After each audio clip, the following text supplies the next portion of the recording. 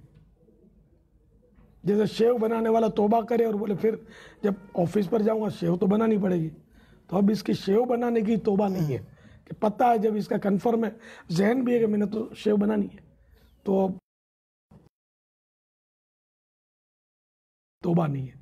بلکہ جب گناہ کا ارادہ موجود ہے توبہ کر رہا ہے میں نہیں کروں گا، تو یہ حدیث پاک میں اللہ تعالیٰ سے نہیں کرنا قرار دیا گیا. صحیح. جیسے دنیا میں ہی کسی کو کوئی کونی لگ گئی جی. اور اب سوری بولا، پھر بولا دیکھو ابھی نی شوٹ بھی آنے والا ہے، ریڈی رہنا، تو وہ یہی بولے گا کیا میرا مذاق اڑا رہے ہو یار. تو یہ سوری نہیں ہے، وہ عاجزی کے ساتھ، یا کسی کو مارا اب ندامت ہوئی بولا معاف کر دینا، لیکن پھر میں ہاں مار سکتا ہوں تھوڑا، اپنی زبان کو سنبھال کے رکھنا. مرنے ارادہ ہے اس کا، کوئی میرے بار خلاف بات ہوئی تو اب بھی میں دلہ تو کروں گا تمہاری، یہ اس پر اثر نہیں پڑے گا نا ایسا. تو اللہ تعالیٰ تو خیر وہ رحیم و کریم ہے، لیکن یہ ہے کہ وہ اس کو مذاق کہ توبہ کے گناہ کا پہلے نیت بھی ہے اور توبہ کر رہا ہے، تو یہ توبہ ہی نہیں ہے. باپا کیا مزدلفہ سے کنکریاں لانا لازمی ہے یا کہیں اور سے بھی لا سکتے ہیں؟ کہیں اور سے بھی لا سکتے ہیں، لیکن مزدلفہ سے سنت ہے. صحیح. بابا یہ محمد اقبال اتاری ہیں عرب شریف سے. اب یہ لفظ سنت ہے مستعار ہے، یہ بھول گیا ہوں.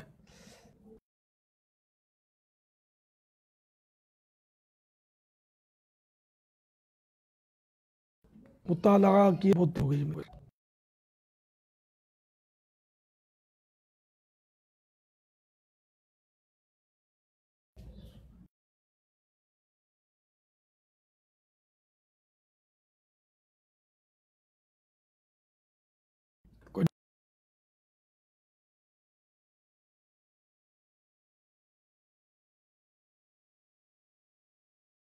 نکال